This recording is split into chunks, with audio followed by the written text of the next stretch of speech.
India की कल से आज तक की 8 बड़ी खबरें बस अगले 3 मिनट में। बांग्लादेश के ट्रिब्यूनल ने शेख हसीना को डेथ सेंटेंस दे दिया है। कोर्ट का कहना है कि शेख हसीना ने जुलाई 2024 के स्टूडेंट प्रोटेस्ट के दौरान क्राइम्स अगेंस्ट ह्यूमैनिटी किए। प्रोटेस्ट के बाद शेख हसीना दिल्ली के एक सेफ हाउस में रह रही है। यूटर्स के अकॉर्डिंग बांग्लादेश ने इंडिया से हसीना को वापस एक्स्ट्राडाइट करने की रिक्वेस्ट करी है। इंडिया की फॉरेन मिनिस्ट्री ने बोला कि उन्होंने बांग्लादेश का डिसीजन देख लिया है। मिनिस्ट्री ने कहा कि इंडिया बांग्लादेश के लोगों के हित को ध्यान में रखकर उनके साथ मिलजुल कर ही काम करेगा।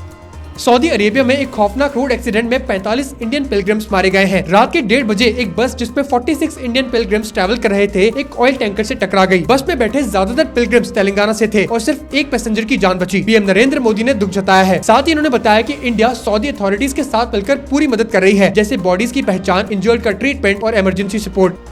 नीतीश कुमार रिकॉर्ड 10वीं बार बिहार के चीफ मिनिस्टर बनने वाले हैं। 19 नवंबर को पुरानी असेंबली ऑफिशियली खत्म हो जाएगी और 20 नवंबर को नीतीश कुमार की वोट टेकिंग सेरेमनी पटना के गांधी मैदान में होगी। रिसेंट इलेक्शन में एनडीए अलायंस को क्लियर मेजोरिटी मिली थी, जिसपे इन्होंने 243 में से 202 सीट्स जीती। बीजेपी ने 89 सीट्स और जेडीयू ने 85 सीट्स ली। इस सेरेमनी में पीएम नरेंद्र मोदी, अमित शाह और कई बड़े एनडीए लीडर्स होंगे।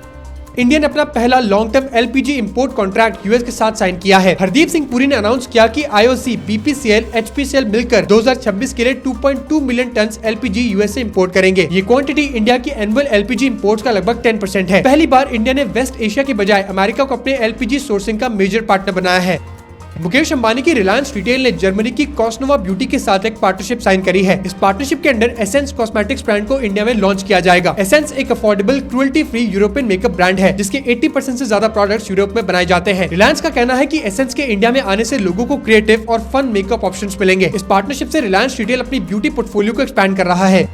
ईरान ने इंडियंस के लिए वीजा फ्री एंट्री का रूल सस्पेंड कर दिया है। पहले इंडियंस को कुछ स्पेसिफिक कंडीशंस के अंदर वीजा फ्री एंट्री मिल जाती थी। 22 नवंबर से ऑर्डिनरी इंडियन पासपोर्ट रखने वाले किसी भी ट्रैवलर को ईरान जाने या ईरान के एयरपोर्ट से सिर्फ ट्रांजिट लेने के लिए भी वीजा लेना मैंडेटरी होगा। नए रूल्स के हिसाब से इंडियंस को एडवांस में वीजा अप्लाई करना होगा और बोर्डिंग के वक्त वैलिड वीजा दिखाना होगा।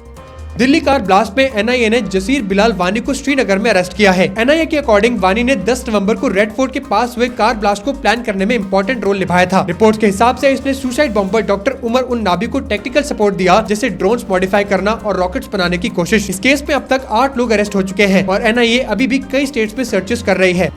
इंडिया और यूनाइटेड स्टेट्स के बीच बायलैटरल ट्रेड एग्रीमेंट का फर्स्ट फेज ऑलमोस्ट कंप्लीट हो चुका है। सोर्सेज के अकॉर्डिंग ट्रेड डील्स 2 पार्ट में डिवाइडेड है, एक लॉन्ग टर्म डिटेल्ड एग्रीमेंट और दूसरा फर्स्ट ट्रांच, जिसमें टैरिफ्स और इंपोर्ट एक्सपोर्ट ड्यूटी से रिलेटेड इश्यूज सॉल्व किए जा सकते हैं। ऑफिशियल्स कहते हैं कि फर्स्ट ट्रांच वाली डील काफी प्रोग्रेस कर चुकी है और इसमें दोनों देश कस्टम ड्यूटीज और ट्रेड बैरियर्स को एड्रेस करने की प्लानिंग कर रहे हैं। तो ऐसे करंट अफेयर्स के लिए मुझे फॉलो जरूर करना।